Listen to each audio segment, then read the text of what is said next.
Hello, I'm Professor Sharon Levy from Northampton Community College, and I'm honored today to be with Dr. Sharon Levy to talk to her for an oral history project, Voices from the African Diaspora, the Black Experience of Bethlehem, Pennsylvania, as part of the Lehigh Valley Engaged Humanities Consortium. We are here at the lovely home of Ms. Sharon Levy on Tuesday, August 20th, 2019.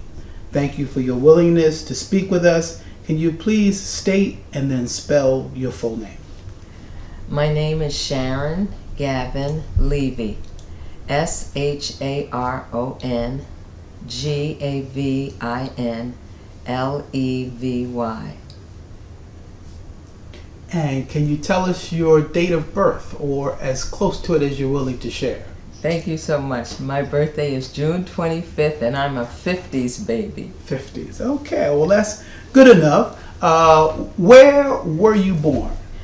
I was born on Long Island, New York. I was born in a small town called Bayshore, New York. And where was your family from? My mother actually was a member of the Shinnecock Indian tribe, which is a Native American tribe out on the eastern end of Long Island in a place called Southampton. My mother was born in Bellport on Long Island. My father was originally from a small town called Prairie Point, Mississippi. And what were their names? My mother's name was Viola Eliezer Gavin, and my father was Nicholas Gavin. Mm-hmm. And when did you or your family move to Bethlehem? Actually, I moved to Bethlehem in November 1976, and I moved here as a single young woman for a job, actually. What brought you to Bethlehem? I came here in 1976. I had been looking for a job during that time. It was difficult finding a job in New York. There was a recession going on at that time, and so I had planned to just find a job, and being originally from Long Island, New York, I planned to stay there. However, it was very difficult finding a job in education, and so I decided to expand my search, and I actually applied for a job that was posted in the New York Times. There was a section called Careers in Education. So there was this community college, Northampton Community College, that was advertising a position in the New York Times, so I applied for the position.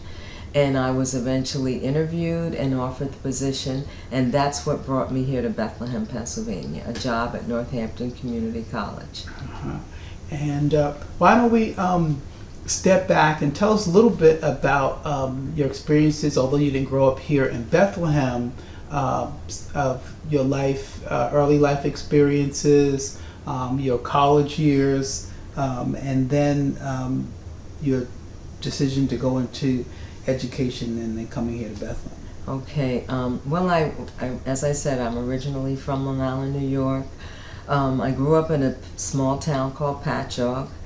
Patchogue's about 60 miles from New York City, and so it was a small town. My father was a barber and had a barber shop. In fact, he had one of the first barber shops for, African American men, for black men on Long Island. And so people used to come from miles and miles around to, for my dad to cut their hair. And my mom was pretty much a stay-at-home mom. There was times when she would do housework or day's work, but most of the time, she was home with us. I have two older sisters and a younger brother. So I kind of feel like my growing up years were kind of uneventful. My parents were hardworking, working class black people. They owned their own home, and my dad worked hard. I never knew my dad to have fewer than two jobs. At that time, it seemed like all the black men that I knew, worked a full-time job and had at least a second job. So, felt like it was kind of an uneventful childhood. Grew up in a family that I was taught values, and I was taught that you had to work hard. I was taught that there was nothing that you couldn't do, but anything that you got in life, you had to work hard for it. Although my parents didn't, my mom did have a high school diploma. My dad probably didn't go higher than maybe, 7th, 8th grade. And, the South, he was from a family of sharecroppers. So, in terms of having an extensive education, my parents didn't, but they valued hard work, and they certainly valued education. And I kind of grew up in a home where you were expected to do well, you were expected to kind of be obedient, and they didn't tolerate any foolishness. So that's kind of how I grew up. So. And so, where did you go to college? I went to Bucknell University, and actually that was my first introduction to Pennsylvania.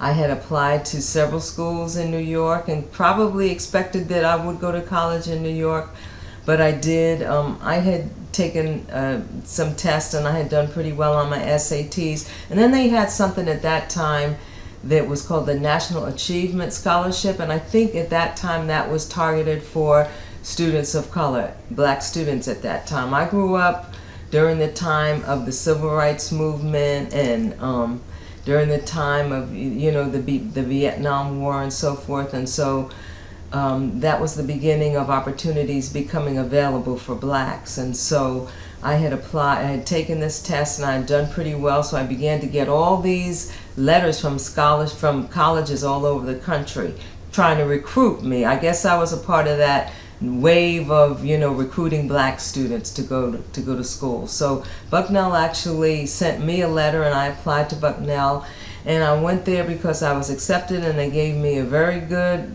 scholarship package. So that was really my that's really the reason I went there. So you had some experience living in Bethlehem, in Pennsylvania. Yes, that was my introduction to Pennsylvania, coming to Bucknell. Mm-hmm. So I got my bachelor's there, and then I had an opportunity to get a master's there. So I stayed there to get my master's. Then I went back to New York, kind of expecting to get a job in New York and just stay there where my family was, and Mm-hmm. And so, what was your major in college? I was actually, my undergraduate major was political science. I actually went to Bucknell expecting to go to law school afterwards. And although I did actually apply to law school, and I was actually waitlisted at Columbia University Law School, and by the time it came to go or to continue to pursue law school, I recognized that wasn't really what I wanted to do. And so I did stay at Bucknell, and I got my master's, and then I came back to New York, couldn't find a job, and got a job here in Bethlehem, and that's what brought me to the Lehigh Valley in 1976. 1976 is when you started at Northampton Community College. Yes, yes. Describe what Bethlehem was like in the mid-1970s. Well, as I recall, I came here as a single person. It was very difficult to really kind of become a part of the community. The one thing I can remember, and I still kind of see it even today, Bethlehem was very clearly new people. Either you were born and raised here in Bethlehem, or your family had been here for decades and decades, and then you were part of the Lehigh Valley. But if you were a new person, you were a new person. There was very clearly to me a dichotomy between new people and those people who had been here for decades or for generations. So I was a new person, and I had been pretty much involved in being in church at home and so forth on Long Island, and having grown up in the church and whatnot. But even when I came here to the Lehigh Valley, I kind of visited the churches, but this was a difficult community to crack. I really feel that even among the black community, if you were a new person, you were a new person. You were an outsider. It was insiders and outsiders. New people were outsiders. And so for a long time, in fact, for 4 years, I essentially was a commuter. I worked here from Monday to Friday. Friday I was on the highway headed back to New York. and then Sunday night headed back to the Lehigh Valley to work. So basically, really, for 4 years, I commuted. And I really didn't begin to build a life here, I would say, until maybe 1980. Mm-hmm. What happened then? I just, I just began to, I began to make friends with people. I began to realize that, hey, I need to build a life here. You can't commute forever. You know, it's one thing if you're commuting an hour, but I was commuting to New York. And I just began to meet other people my age and kind of began to build a social network here. In 1981, I got involved in a church. Actually, I was one of the founding members of Grace Deliverance Baptist Church, and that was actually 1981. And that church kind of became my family. We were a community where actually it was a church founded by, we were pretty much all young people. We were all like in our late 20s, early 30s. Our pastor was a little bit older, but it truly was a church of young people. And then I had other friends, and I basically began to build a life here. And that happened after being here 4 years. Mm-hmm. Who was the minister? The minister was actually, the founding pastor was Lorenzo B. Hall. He was originally from Washington, D.C. Mm-hmm. And he had actually been, he was the pastor of St. Paul Baptist Church, which was a Baptist church here in town. And, I wasn't a member of St. Paul, so I don't know all that went on. But anyway, he was only a pastor there for a short time. And then he and a group of people from St. Paul came out of St. Paul, and then they founded, and a bunch of us founded Grace Deliverance Baptist Church. It actually was, we gathered in the home of Tom and Loretta Wright. Tom is now the associate pastor at Grace Deliverance, but Grace Deliverance Baptist Church was started in the basement of Tom and Loretta Wright's home here in Bethlehem. Mm. Now, if you would describe Northampton Community College in the late 1970s, early 80s. Okay, Northampton at that time was so much smaller than it is now. It was truly at Northampton at that time. In many ways, that was a community in that you knew absolutely everyone. All the administrators, all the faculty, the secretaries, the maintenance. It was a small enough place that you knew everyone. And so now it's just, it's so loud, it's so large now you wouldn't be able to know. But back then, you knew everyone. You knew you knew what everybody was doing. You knew all the little gossip on campus, and it was also a very kind of small and cozy place at that time. Mm-hmm. When I first went there, there were not many people of color. There was Frank Stanton, who I believe was one of the first blacks who ever worked at the community college. There was Louise Johnson, and also there was only one Hispanic at that time, Eddie Nieves, and we actually worked in one program. We worked in a program called Project Aware. It was an educational opportunity program, and that's actually the program that hired me. I came to Northampton as a program specialist in the Project Aware program.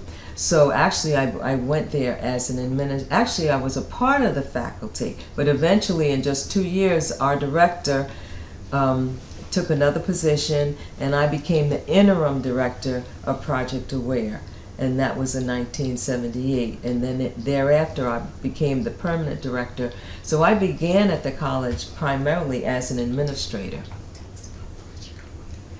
Project Aware was, as I said, it was an educational opportunity program, and Project Aware was a program in which we provided students, and we probably had the largest segment of students of color who were recruited and who came to Northampton, and they came through the Project Aware program. So we provided counseling, we provided tutoring services. Project Aware was a program designed to recruit students who may not be academically prepared, but we provided the additional support services that they needed in order to successfully graduate and make it through college. And so that was a program that was founded by a then State Representative K. Leroy Irvis, who was a very influential man in the Pennsylvania legislature. And he founded the Act 101 program. So there were Act 101 programs at colleges and universities all across the state of Pennsylvania. We just called our Act 101 program at Northampton Community College Project Aware. But it was a program in which we had a large number of Hispanic and African American students, and the point of the program was to give them the kind of support so that they could be successful in higher education. So we saw students come through our program who later transferred and then went on and, you know, became lawyers and so forth. You know, students were very, very successful in the Act 101 program. And how did your role at the college change over time? Well, initially I became as the project specialist, program specialist, and that just means that particular position meant that I assisted the director with some of her assignments, but I also advised. I was like an academic advisor, a counselor to some of the students. At that particular time, they just had 2 male counselors, and so I was available to help out with the female students. And then, as I said, in 2 years after I came, the director took another position, and I was the interim director, but then I became the director of the program. So not only did I, not only was I the director of the Act 101 program, but I also became very successful in developing and writing grants. And while I was doing that, I wrote the grant for the Student Support Services program, so we were able to get funding for that program. Also during the time I was an administrator, and that division of the college was the student affairs department. So as an administrator, I was one of the student affairs administrators. So during my time, we were able to add additional programs. We had an adult resource center that was really designed to help adults, and we worked with a lot of women. We wrote grant funds. We got grant funding for programs for women. I was involved in a program called Tuesday College. Actually, I was one of the founders and originators of that, in which we had special kind of programs and classes on Tuesdays. And that was designed to get women to come to the college, and to, adult women and non-traditional women, to introduce them to the college. And so we were very successful. And initially Tuesday College had credit-free programs, but that was a kind of non-threatening way for women to come. And eventually many of those women started taking credit courses from the college. So during those my early years at the college, I was involved in those kind of special programs and initiatives to get special populations to come to the college and to be successful at the college. When did you transition into the teaching side? Okay, actually that happened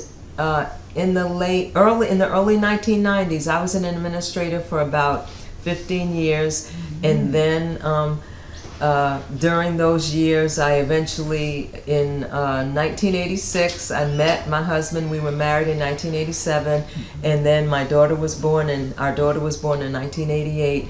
So at that time, I had a young child, and I was a busy administrator and long days, and I just kind of knew that at this stage in my life, that kind of schedule just wasn't the best thing for me. And so, since I had a master's degree in English from Bucknell, I had the opportunity. I expressed my interest in teaching, and so I went through kind of a transition. I took some additional courses at the University of Pennsylvania, and so by about 1991-92, I was gradually teaching a course or two in addition to my administrative responsibilities. So that by 1993, I was ready to go into the classroom full time. And so that's how I began to do my teaching. Tell us a little bit about your future husband. My future husband, Ulysses Harold Levy, who everybody knows as Harold. He uses his middle name as his primary name. He and I actually met through a mutual friend. He was working at Penn State University. He was a Penn Stater himself. He has his master's and his bachelor's from Penn State.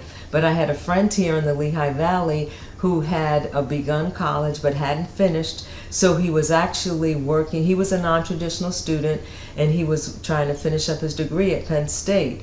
And so he had shared with me that he was going to be graduating, and so he and another friend of ours, we went out, a good friend of mine, Pat Graham, she and I, and Lloyd Knight, who actually introduced me to my husband, the three of us would kind of hang out together a lot. And when Lloyd graduated, he said he was going to have his friend, his buddy Harold, help him find a room so he could have a reception. And Harold did.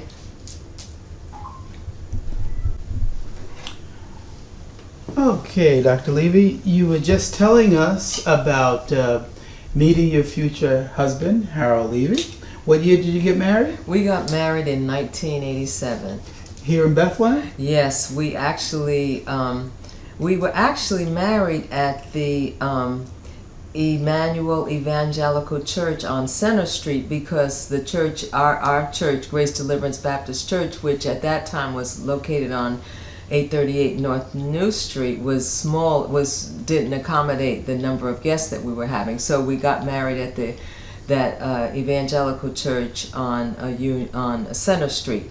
And then we had our wedding reception at the Hotel Bethlehem, and we had a very nice wedding reception, and we heard from some of our guests that the people at the Hotel Bethlehem were kind of, well, who are these people? Who are these black people? Are they from around here? Because we had guests coming from the Pittsburgh area, New York, and everybody came looking very beautiful and stylish. So we heard that the people at the hotel were wondering, well, who are these black people? So it wasn't common for black people to have events at Hotel Bethlehem at that time? Maybe, probably not. I'm sure some did, but probably not to the scale that we had. But we had a very lovely event. And how many children do you have? We have one daughter, Nicole, who was born here in Bethlehem at St. Luke's Hospital. Tell us what it was like raising a family in Bethlehem. It was, in many ways, this is a nice community to raise a family and to have a family.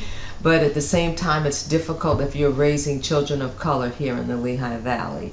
The school system can be a difficult system in that there's certain expectations, and there's also a lack of expectation for children of color. So our daughter is a bright student, and she was in honors classes and so forth. And I know it was hard for her because she was very often the only.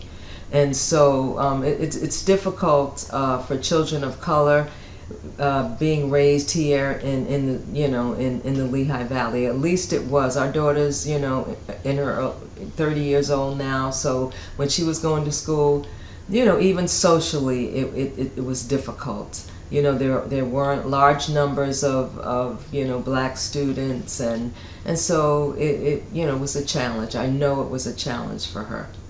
And I'm sure it's even a challenge now for young people socially. For young professionals, who may be white, that might be fine. But for young, college-educated black people, it's difficult. This is not an area where they necessarily would find, a large social system and a support system of young black educated professionals here. You mentioned your religious affiliations. What was the social scene like for young black people of different ages in terms of clubs, activities, things like that? Well, when I came back in the late 70s, there really wasn't much of a social outlet. At least not for me. I'm sure there were organizations here like the Elks and the CVA, the Colored Voters Association or whatnot. But I think that kind of catered to an older crowd, and so there, as I recall, there really wasn't too much going on, which is why I commuted back and forth to New York. I know there was a time when this was like in the 80s, the early 80s, things kind of picked up a little bit. There was a place that opened up over in Allentown called the Jetport.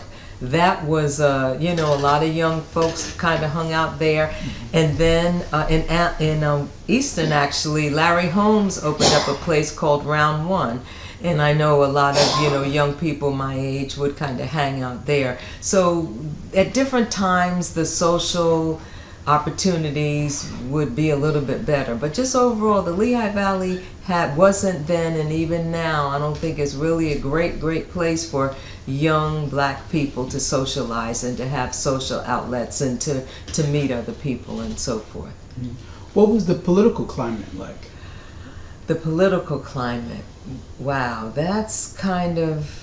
In terms of people, just in terms of issues that might have been important then, busing. Yeah, I kind of think from what I heard, people growing up here in the 50s, 60s, and 70s, it was kind of difficult. I know I didn't grow up here, but I can remember my peers who did talking about the fact that they couldn't go to the public pools here in Bethlehem. I remember Frank Stanton, my colleague at Northampton Community College, who passed away a couple of years ago. I remember his sharing that when they were growing up, black kids couldn't go to the pools here in Bethlehem. So I know there were some issues here in Bethlehem, and even down through the years, there have been different times where, the NAACP has had issues that they've had to deal with here in the Lehigh Valley and so forth. So I think the struggle that has been the struggle for black people across the country has been the struggle for black people right here in the Lehigh Valley. Mm-hmm. And even though there wasn't, say, legal segregation, there was a kind of redlining, and Bethlehem had different communities. Absolutely. Where did the majority of the black community live, and what parts of Bethlehem or neighborhoods? Well, when I came here, it was very clear to me that many blacks lived on the south side, and having heard about that growing up, that's pretty much where black people lived. But then if people ever came to the north side, I think they called it like Overtown or something, that was something. And even where we reside now, in Bethlehem Township, that I understand, if black people moved to Bethlehem Township, that's when they were really kind of progressing economically. From what I understand, it was difficult when people first moved to the Bethlehem Township area. I knew there was a woman who had served on the community advisory board from the college, out at the college for the Project Aware program, Mrs. Francis. When I first came here, she lived in Bethlehem Township, and she shared with me, how difficult it was when they first moved to Bethlehem Township, years before. So, there have been issues of, black people just living in certain parts of town, and when they moved to other parts of town, it was a challenge. How would you describe your experiences visiting stores, banks, restaurants? Well, you know what? I had an experience here that probably, it was an experience of discrimination, but in some ways it was probably the best thing that could have happened. When I first came here, I lived in an apartment, and I lived in an apartment from 1976 to 1980. And after pretty much deciding that, I wanted a larger apartment, I looked for a townhouse. And there was a townhouse not far from where my apartment was, and I had called about it. And so they said, yes, this townhouse was available. And so my mother was here visiting me, so my mother and I got in the car and we went to look at the townhouse. And when we got to the townhouse, they told us it was no longer available. Now keep in mind, I had just called. The townhouse was available. When my mother and I showed up and I expressed my interest in it, all of a sudden this townhouse was no longer available. So I do believe that was because of the way I looked, my race. And so what ended up happening was I called a local realtor and said, I thought, well, maybe if I got a realtor, they could help me be more successful in finding something. And as it turned out, we talked about, well, why don't you think about purchasing a place? And so that ended up being a good thing, because instead of renting an apartment, I ended up buying my own home. But I always believed that apartment was no longer available because the person saw me. And when she saw me, the apartment was taken. But I just believed that they were not interested in renting to a young black woman. So, so it wasn't a pleasant thing, but in the end it worked out in my favor, because I ended up buying my own home instead of renting a larger apartment. Were there any events that stand out in your mind during those, say, 70s, 80s, 90s that shaped the black community, or that were issues that black people were concerned about? As I recall, I just remember going to meetings that just deal with the things that even we were dealing with at the college. Meetings about opportunities for black people getting good jobs, black people, being hired for, like, in the school system. Why don't we have black teachers? Why don't we have black administrators? Why aren't there more black people, on the police force and so forth? And so they were the same kinds of issues that we were dealing with at the college. The fact that we needed, more blacks, we needed black people in the classroom.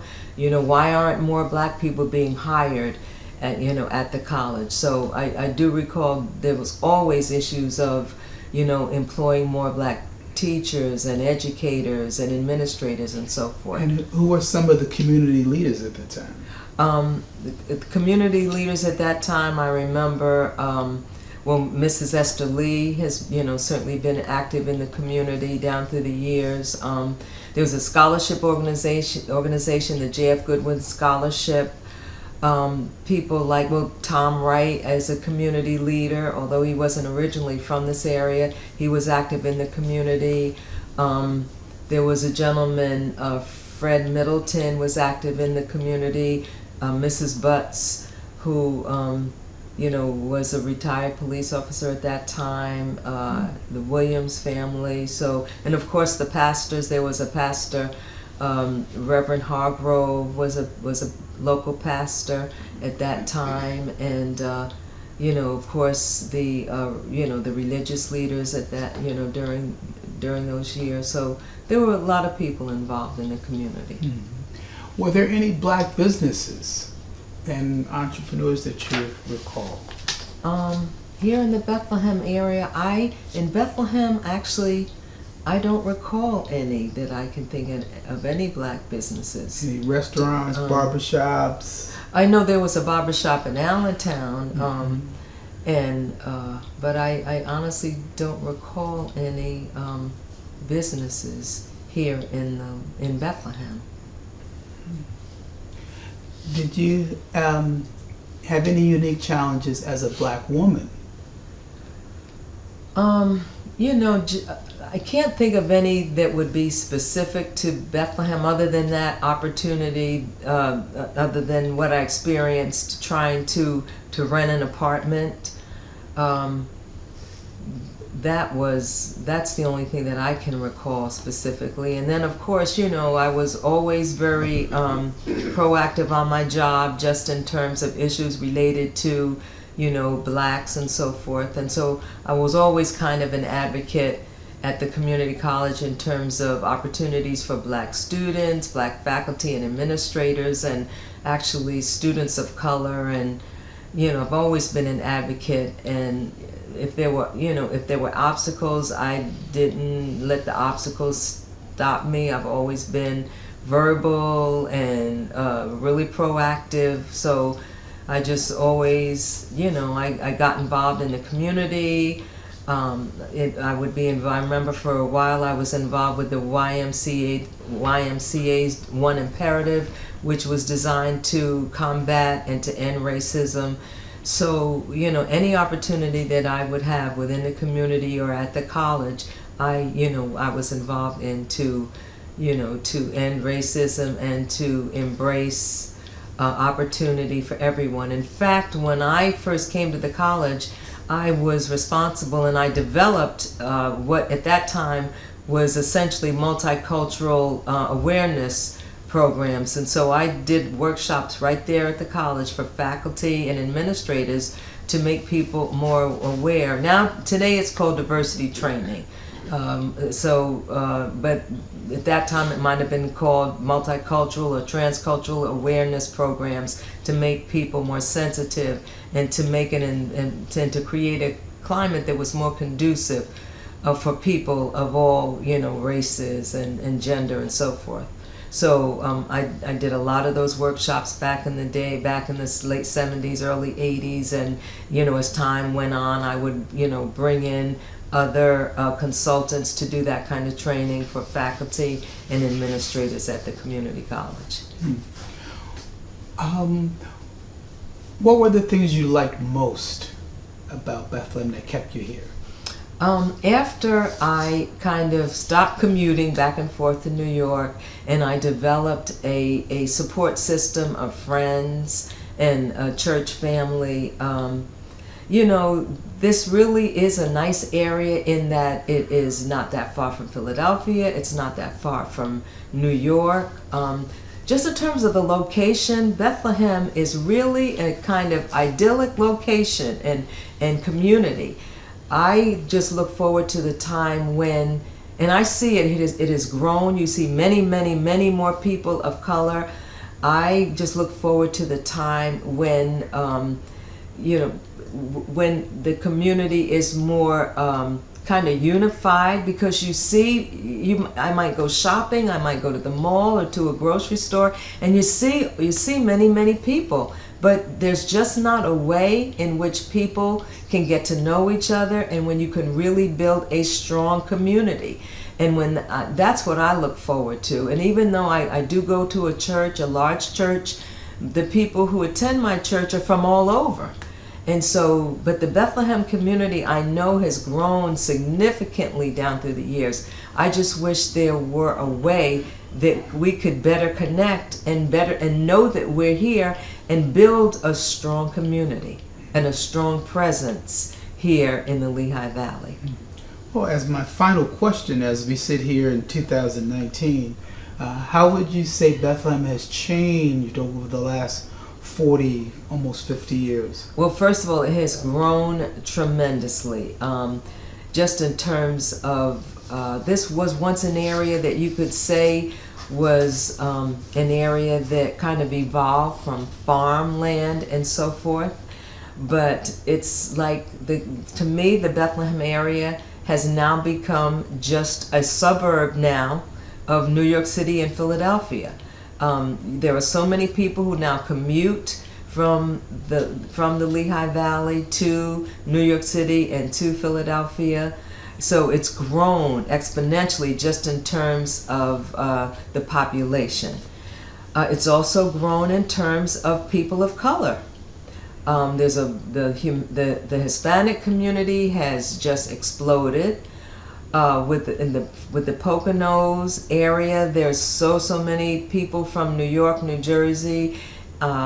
So it's grown in terms of diversity. It has really exploded in terms of diversity, and I just as I said in my previous response, I just wish that there was a greater presence and a greater connection among all the communities. So I'm looking forward to that happening, because I really think the Lehigh Valley area and Bethlehem is a good place for young people to kind of grow their, build their dreams and to grow their families.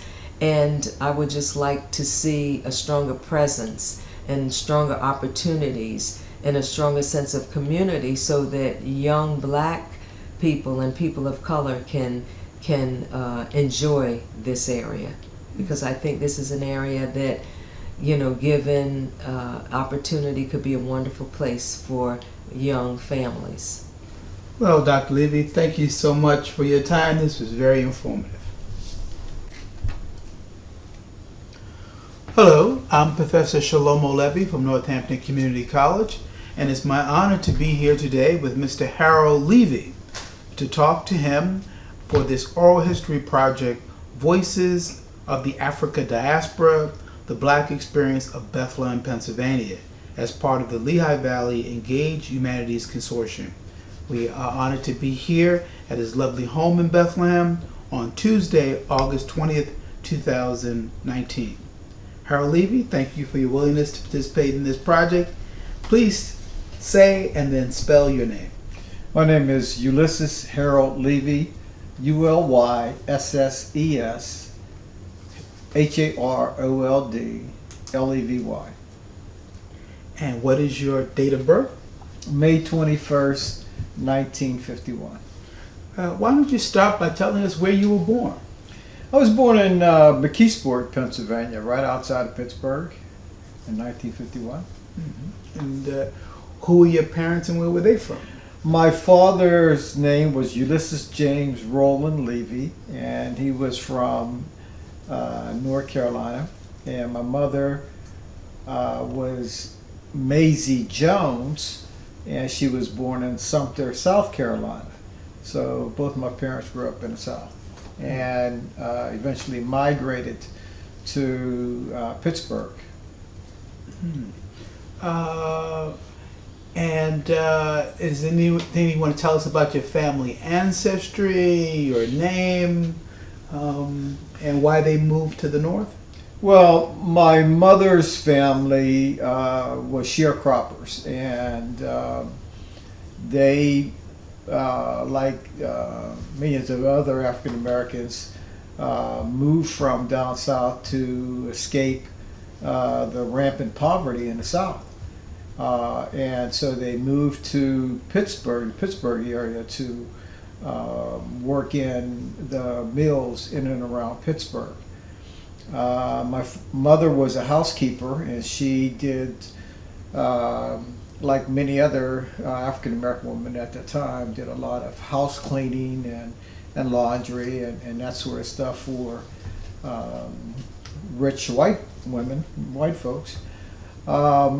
And my father had a number of jobs, like a lot of African American men at the time. He worked at Bettis Atomic Plant. He was a technician, and he one of the first black technicians at Bettis Atomic Plant in Pittsburgh, where he handled a lot of radioactive materials for that company.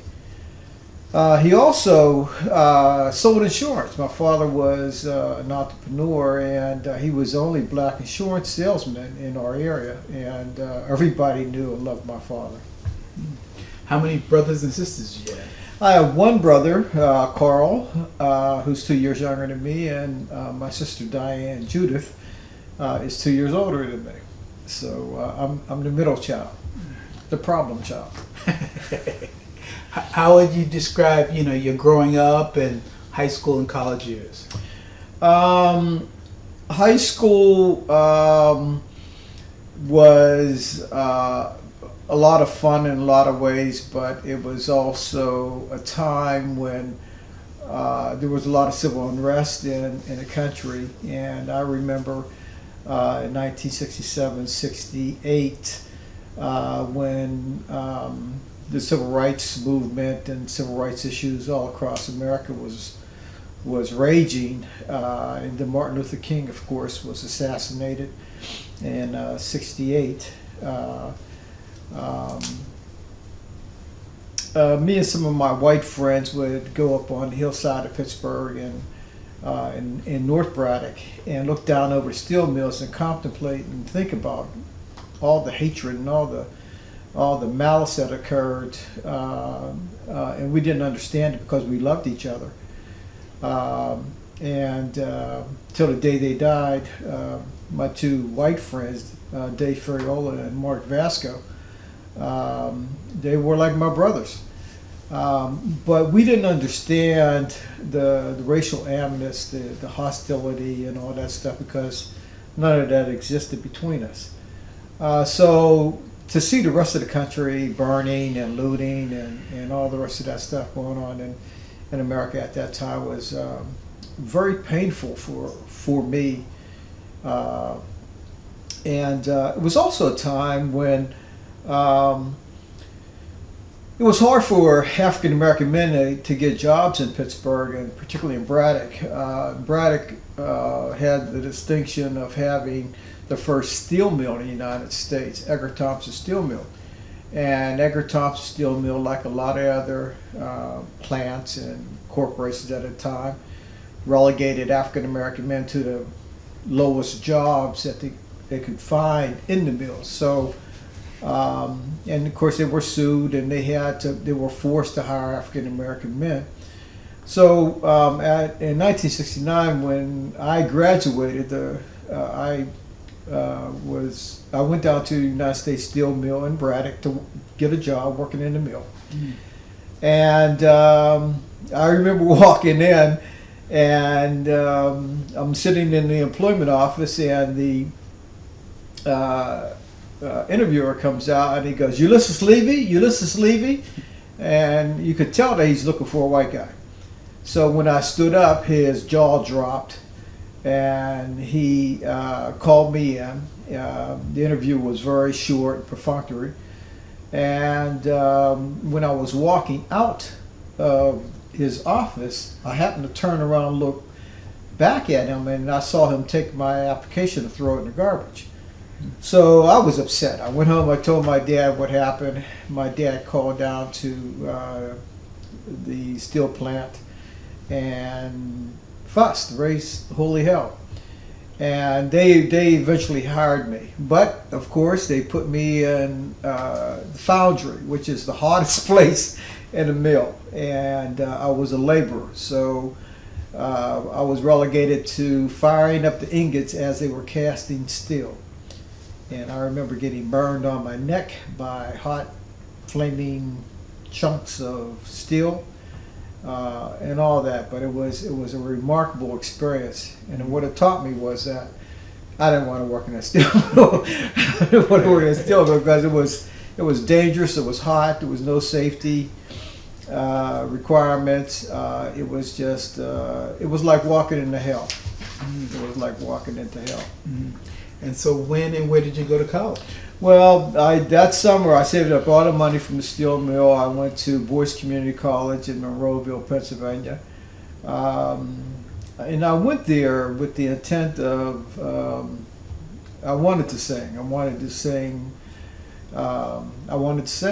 And so I joined the choir. I became the president of our community college choir. And I did very well at Boyce Community College. After that, I went to West Virginia University, where I switched my major from music to international relations. And I stayed down in West Virginia for a year. It was a horrible experience in some ways because they were still fighting the Civil War. And there was 250 black students out of 18,000 whites. And again, I happened to be the president of the Black Student Union, so I'd get death threats 2, 3, 4, 5 o'clock in the morning. And so it was that kind of situation. And again, it was at a time when the civil rights people around the country were still fighting. Angela Davis was in prison, and we was raising money to get Angela Davis out.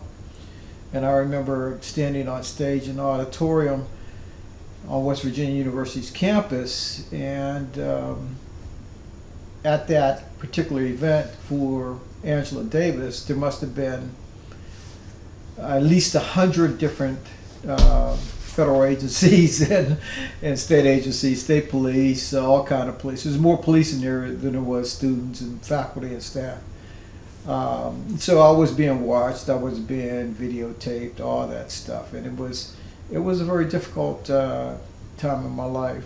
So after I spent a year down there, and when I dropped out of school for a year, came back to work back in the steel mill again, and then I realized once again that I did not want to work in the steel mill. I saved that money and I went to Penn State University in Harrisburg. At that time it was called Capitol Campus. And I got my bachelor's degree in international relations from Penn State Capitol Campus. Then after that, K. Leroy Irvis, who was in the state legislature at the time, had started a program with the state, and one of the things that they were trying to do was integrate all the state agencies. So my grades were good, so they asked me if I would take a job working in the governor's office, Office of Administration, Bureau of Personnel, in the Classification and Pay Division. So as it turned out, my job, my role, my responsibility was to calculate the pay and salary increases for state employees. It was the most boring job in the world, but I did it. And as it turned out, I became the first African American man to sit on the state negotiating team and negotiated contracts with ASME, Pennsylvania State Police, Pennsylvania State Nurses, APSCUF, SUA, CUNY, all the state unions. And one of the most remarkable experiences I had was in 1975, I believe it was. The state went on strike, and one of the union members found out where I lived. I lived right up the street from the state capitol in Harrisburg. And so they start calling me 2, 3, 4, 5 o'clock in the morning. We're going to blow your effing brains out, blah, blah, blah. You're messing with our money, da, da, da, da, da. They found out I was on a state negotiating team. So the next day when I went in, one of the secretaries said to me, Harold, you look really tired. What's wrong with you? And I told her what happened, not thinking, I just was talking. So she went back and told the governor. And then the next day, at 6 o'clock in the morning, there was 2 huge state police officers at my door at 6 o'clock in the morning, knocking on my door, and scared me to death. And they said, Mr. Levy, yes. Can I help you? Yes, we're here because the governor sent us to get you, to escort you to work. Because the state is on strike, and we know that you have gotten some death threats. So we're here to protect you. So they put me in the back of the car, carried me down to the state capitol building, which is only like 20 blocks away. And then it got so bad with the crowd in and around the capitol, they sequestered us over at Camp Hill. And that's where we finished our negotiations. Mm-hmm. So you've been involved in a black person born in Pennsylvania and being intimately involved with labor, racial issues throughout Pennsylvania, in many different parts. When and why did you move to the Lehigh Valley, particularly to Bethlehem? Okay, can we stop real quick? Yep, we can take a break. Yep. So we were saying in the first segment, you're a native of Pennsylvania, yes. And throughout all of your life, you've been involved in steel mills and working with labor unions and working with civil rights issues. What brought you to the Lehigh Valley and to Bethlehem in particular? Well, I was working at Penn State University. I was the affirmative action officer and assistant to the president, and took a job down at Penn State Capitol campus, and went to the Pennsylvania Black Conference on Higher Education in Philadelphia, and ran into this young lady who I fell in love with. Her name is Sharon Levy now. But that's what brought me here. Yes, I stalked her. Yes, that is my heart. So, And what year did y'all get married? we got married in 1987, and it's been wonderful. We've been married for 31 years, and 32 years. I've been corrected. So I'll probably pay for it later. But it's been wonderful. It's been 32 years of happiness. What did you think of Bethlehem when she moved in? When I first came to Bethlehem, Sharon was heavily involved in church at Grace Deliverance Baptist Church, and I was not. I was not a regular church goer at the time. Even though I grew up in a Baptist church, I had kind of fallen away from church. But when I attended church with Sharon one day, the Lord met me at the front door, and it's been wonderful ever since. That's what brought me here to Bethlehem. Bethlehem, for me, is it's a beautiful place. I love Bethlehem in a lot of ways. What I liked about Bethlehem was it was idyllic in the sense that. It was for me. It was very peaceful. It was a very peaceful community. And after Sharon and I got married, I was hired at East Stroudsburg University as the assistant to the president and director of affirmative action. So my responsibility was to handle all of the discrimination complaints and issues, as well as write the university's affirmative action plan to increase the number of women and minorities and veterans and disabled folks throughout the university. But also, I was selected to help write the state of Pennsylvania's affirmative action plan for all 14 colleges and universities in Pennsylvania. And so I've been intimately involved in handling discrimination complaints and those kinds of issues, civil rights issues for women, minorities, handicapped people, veterans, and people who have been discriminated against because of their race, sex, color, gender, handicap, or disability, or their sexual or affectional preference, not only at East Stroudsburg University, but also throughout Pennsylvania.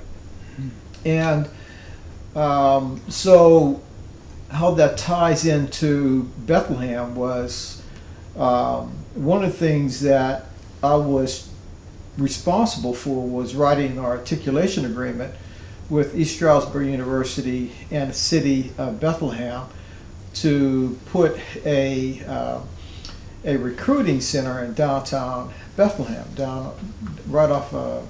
In fact, it's on Broad Street in Bethlehem, and the purpose of it was to increase the number of women and minorities that we can recruit, particularly students, here in the Lehigh Valley, in Bethlehem in particular, so that they could attend school at East Stroudsburg University up in the Poconos. So that's something that I'm very, very proud of, because actually that project grew out of a project that we had designed with in conjunction with Grace Deliverance Baptist Church, as well as a Hispanic center on the south side of Bethlehem. And between those two facilities, we put the word out in the community that East Stroudsburg was trying to increase the participation of, again, minorities and women, faculty, staff, and students at the university. And so because of that project, there is now a standing facility in downtown Bethlehem because of the work that we did. Now, because of the nature of your position as both a recruiter and working with affirmative action, and did you get to meet a lot of the black people in the area, and what were their main concerns and issues? Well, yes, I did. I got to meet all the leaders in the Lehigh Valley, particularly in the minority communities, because again, they were trying to get their children into the university, as well as get employed at the university. So I got to know all the black pastors and ministers and reverends and those, and that sort of thing here in Bethlehem and quite frankly in the whole Lehigh Valley. So it's been a wonderful way of meeting people, and of course you get to hear all the concerns, and a lot of people felt that they had been shut out of economic opportunities here in the Valley, not only in the colleges and universities here in the Valley, but also in the companies and corporations in the Lehigh Valley. A lot of people complained bitterly about the recruitment of minorities, particularly at companies like Air Products and some of the other companies. United States Steel, Bethlehem Steel had a horrible reputation in the minority community because, again, what they would do is hire minorities and they'd put them in the worst jobs in the mill, the worst jobs and the most dangerous jobs in the mill, and they'd be paid the less. You know, they would be paid less than similarly situated white workers in the mills. And when you talk to Hispanic workers who worked in the mills, they were paid even worse. So in a lot of ways, some of these companies and corporations in the Lehigh Valley do not have a good reputation because they appear to have been systematically discriminating against African Americans and other people of color in employment. What were your experiences as a consumer? I mean, just going to restaurants, banks, shopping centers. I really haven't had any really bad experiences at any of the banks, at any of the shopping centers. Nothing like that. So you said people were generally welcoming and. Yeah, for the most part. For the most part, I found people to be pretty nice. I'm a pretty easygoing kind of person anyway, so my wife liked to say that I'm Mr. Hey Buddy. So you know, because I meet somebody else, and hey buddy, how you doing? So it kind of breaks the ice between me and folks, and people typically will respond kindly if you approach them kindly. So. And how many children do you have? I have one daughter who's the apple of my eye, who is brilliant. She's gorgeous. She looks like me, of course. What's her name? Nicole Bethany Levy. She's 31. She has 2 children.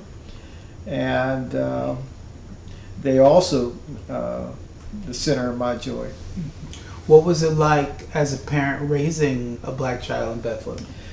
At times it was difficult because while I liked the quiet, the serenity, so forth here in Bethlehem Township, it wasn't really good for my daughter because as a young black child, she didn't have a lot of kids to play with.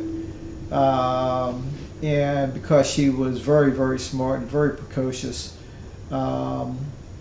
at school, a lot of times kids would pick at her because, in addition to her being very smart, she's very pretty. And so they would tease her about being a nerd and that sort of thing. So her experience was not always a good one.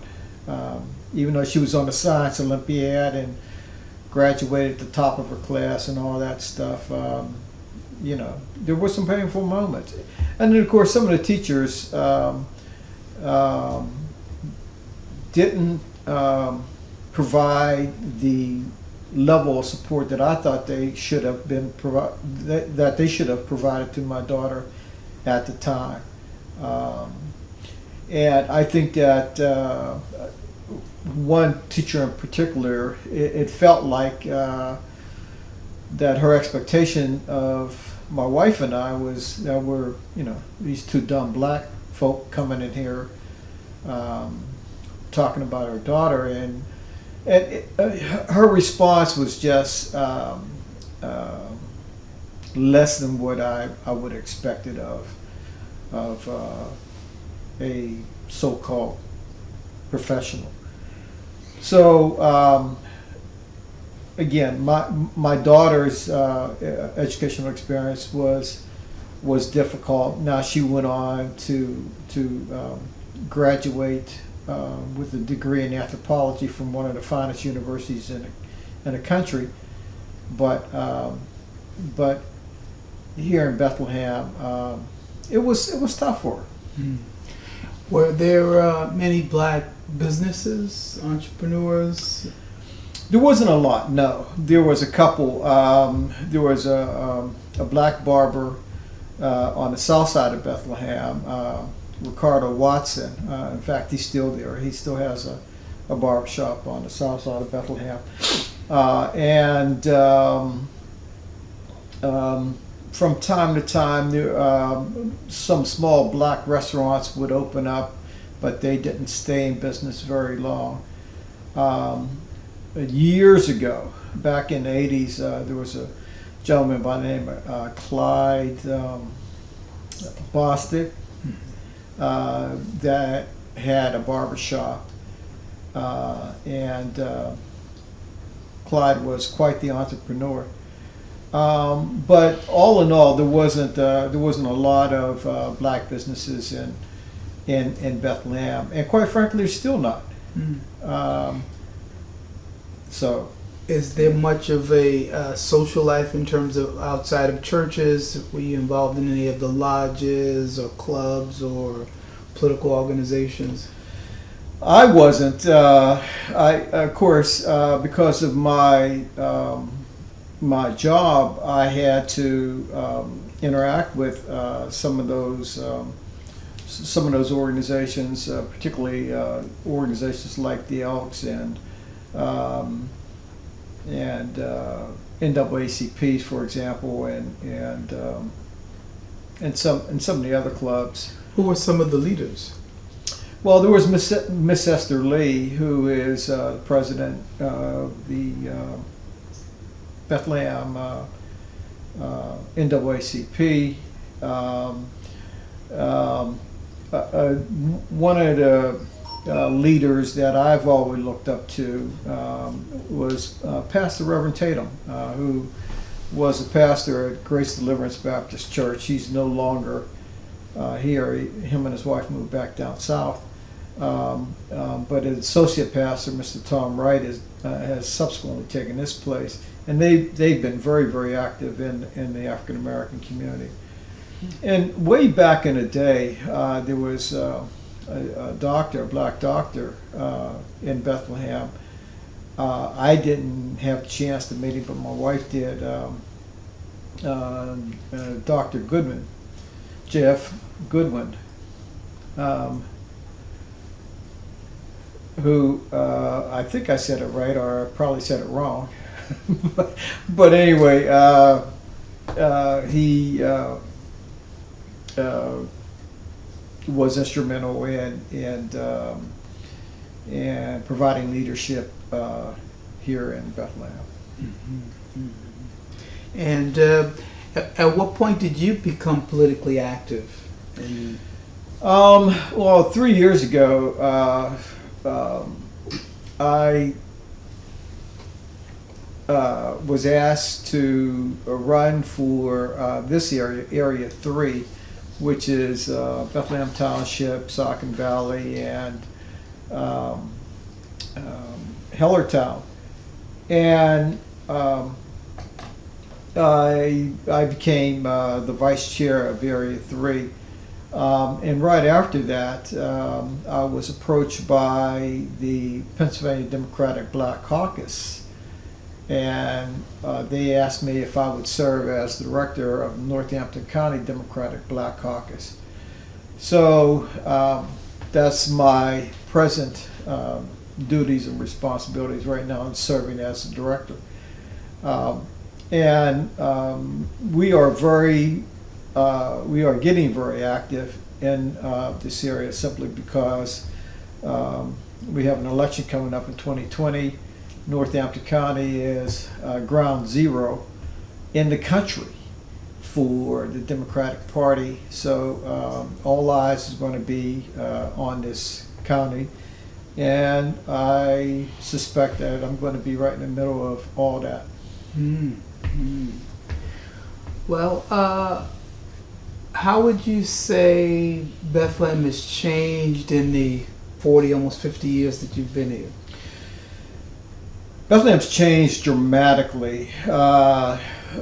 We watched the collapse of Bethlehem Steel. We saw the former Bethlehem Steel site being razed, and then they put the Sands Casino on that site. But the biggest change to not only Bethlehem Township, but the whole Lehigh Valley has been the demographic shift that has occurred within the last 30 years. What's going on in the Lehigh Valley is that the white population is an older population, and it's unfortunately dying off at a faster rate than Hispanics, Asians, and African Americans. And so while the white population is declining, there's been a huge increase of minorities, particularly Hispanics and African Americans. And that has caused, to a large degree, some extreme discomfort on the parts of whites who aren't ready for that demographic shift. However, you can't stop the sands of time, and that's what's going to occur. So I suspect by the year 2040, one half of the valley or more is going to be people of color. And if you look at Allentown right now, Allentown is already a majority minority city. And so Bethlehem Township is going to follow suit, particularly because of the advent of minorities and people of color moving into the valley from New York and New Jersey.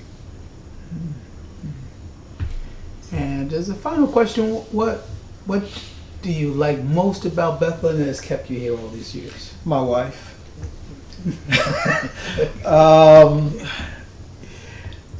No, seriously, I love the valley. I have some wonderful neighbors, and we live in a multiracial community. It's predominantly white, but they're just wonderful folks. And I like the peace and quiet that I have here. I got my apple trees out back. I have my garden out back, and the rabbits and the deer and the raccoons and groundhogs and squirrels. I'm good. Well, Mr. Levy, thank you so much for your time. This has Thank been you. very informative. Thank you, sir. Thank you.